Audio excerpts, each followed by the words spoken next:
woke up before 6 o'clock this morning to get here to make some noise.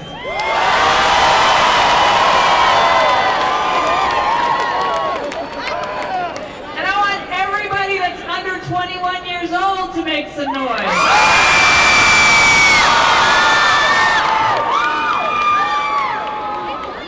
We have never said we were the Walk for Life San Francisco. We've always said we're the Walk for Life West Coast. So we like that everybody from the West Coast is here, but we even welcome our friends east of the Rockies, from the Rocky Mountains, and up and down the West Coast. Our next speaker, Mary Poirier, is she and her husband travel all over the country and speak about in their ministry for life. And so without further ado, I'm going to bring Mary up here, and she's going to give you her story.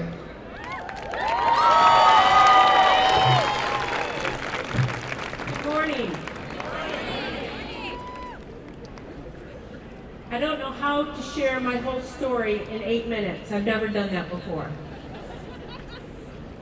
But what comes to mind, what I felt through prayer, was God saying, tell them about my mercy. I grew up in a Catholic family, and most of my life I went through the motions. We didn't grow up with a lot of intimacy, a lot of hugging, a lot of talking about things, anger, happy, I love you, none of that. And I don't blame my parents, they did the best they knew how to do, but that's the way I grew up. And during high school, like most high school kids, you're partying and trying to fit in and doing all that. And my dad, you know, would sit down and tell me about sex, but I also thought in my heart that if you love someone, you had sex. We never talked about purity. So between the ages of 18 and 22, I went through 3 abortions.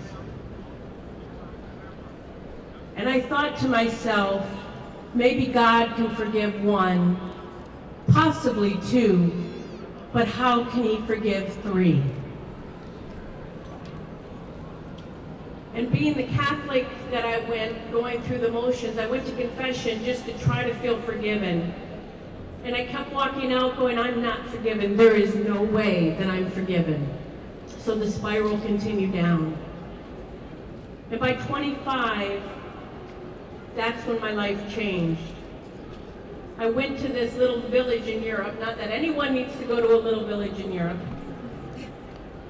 And being Catholic, I went to reconciliation one more time.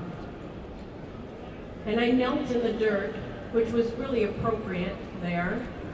And I said, Father, I've been through 3 abortions. And he reached out his hands and he said, oh, honey.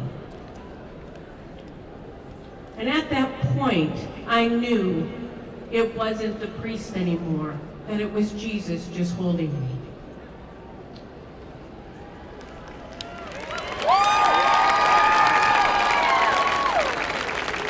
And I didn't feel any condemnation, no guilt, just this pure love.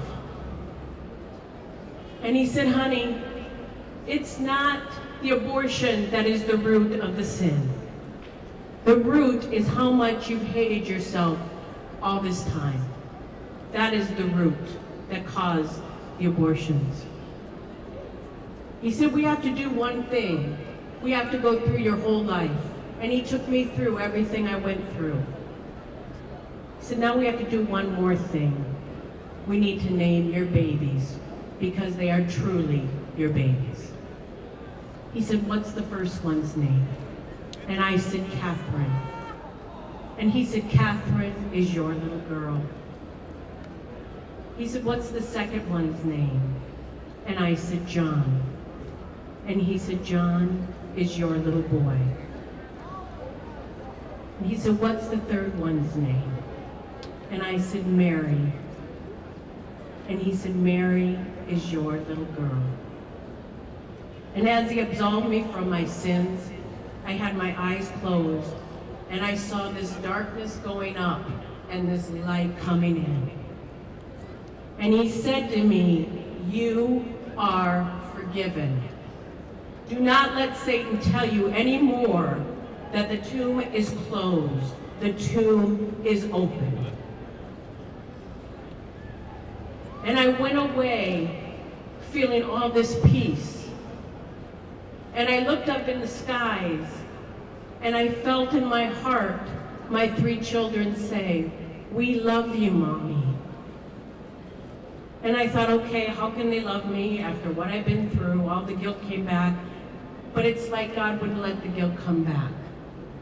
They were just waiting that day for me to claim them, for me to name them. They were praying for my salvation, and this was the day. And all those times I went to confession, as we do when we're Catholics, the time that I went there, I received the grace to forgive me. God is so powerful. Abortion is wrong. Abortion hurts women. But if you have been through it, it's never too late to ask for forgiveness. And if you say, "But I did and I don't feel forgiven," I've been there.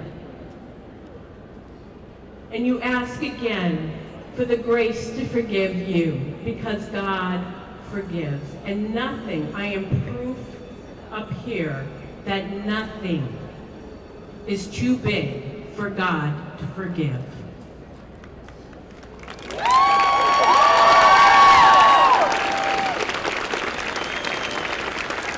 And so when I think pro-life, I think for babies, for unborn babies, but for us to welcome all those men and women that are hurting so bad because there are so many, and they feel that they can never be forgiven, and we're the ones who are to welcome them back. We're the ones to say, "Come home and be forgiven and rise up and be with us." Michael wrote a song last night, and the last parts of the words were, do not worry, I am with you.